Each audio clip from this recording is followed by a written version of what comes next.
Jesus' role is being. Our role is believing.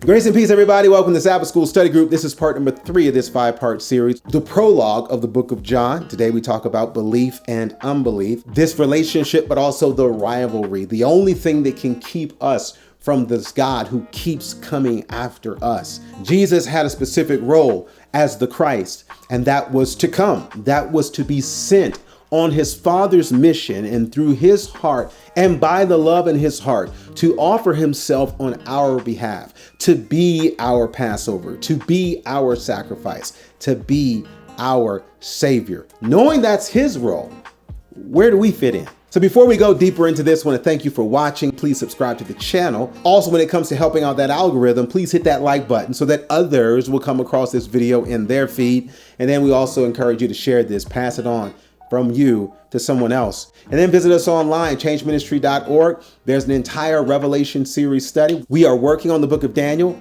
but as we do that, we want to encourage you to go visit Revelation and a verse-by-verse commentary and Bible journey that will build your faith. So again, from the very, very beginning, we see this relationship between God and Jesus, Father and Son. So now that we see the relationship, let's dig a little deeper and look at the roles to understand Jesus's part. It says in John 3:16, God so loved the world that he gave his only begotten Son, that whosoever believeth in him should not perish, but have everlasting life. Now, God sent not his Son into the world to condemn the world.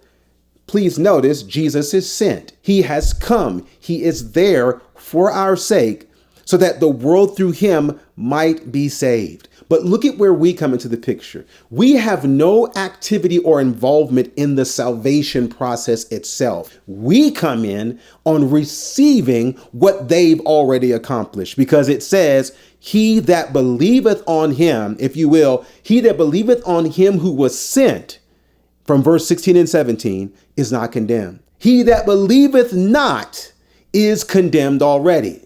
There's our role and there's our risk, to believe or to not believe.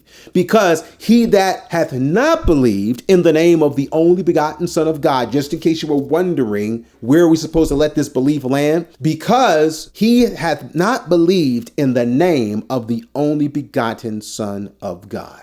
The only path to condemnation is to not believe in our salvation. It's to not recognize and turn to the light that has shined on us. We all have the opportunity. Whether or not we take advantage of that opportunity, that's free will. That's the option that we all have. It's the reason why we were built with necks that were designed to turn left or right. It's the reason why we can walk forward or backwards. God built volition into our very physiology so that we were not robotic or that we were static, but instead we are dynamic and we're able to make a decision.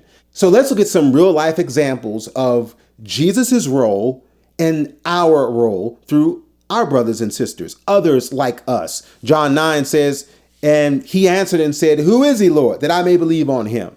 This was the man who was healed, who was blind. Jesus said unto him, thou hast both seen him, and it is he that talketh with thee. So now Jesus has shown up. He's right there. He's literally in the man's face. What is his role? What's the formerly blind man's role? And he said, Lord, I believe. And he worshiped him. Jesus's role is to show up. Our role, when he's there, when he shows up, believe him, receive him, accept him, obey him. That's what the man does. Even though he had just found out who had healed him, he immediately begins worship. He immediately shows devotion. That's our responsibility in response to this great gift of God. Now in John 12, Jesus is heading into the home stretch of his ministry. And when he's there amongst both Jews and Gentiles who've made the decision to come to celebrate what they didn't know would be the last valid Passover, he preaches and says, while you have the light, the same light that we learned about there in John 1, believe in the light. Again, what's his role? Shine, show up. The light, I'm here. What's our responsibility? Believe in that light, that ye may be the children of light. These things spake Jesus. I love it. So we don't get confused with any other light. This is the light. Jesus says these words and departed and did hide himself from them. But though he had done so many miracles before them, yet they believed not on him, that the saying of Isaiah the prophet might be fulfilled, which he spake, Lord, who hath believed our report? And to whom hath the arm of the Lord been revealed? It's been revealed to all. There's a difference between revelation and receiving. There's a difference between being exposed to the gospel and accepting or absorbing the gospel. All God is asking you and I to do is to believe what he's done. Jesus is that sacrifice to atone for all of this life's sins. And he is even the one who is coming back.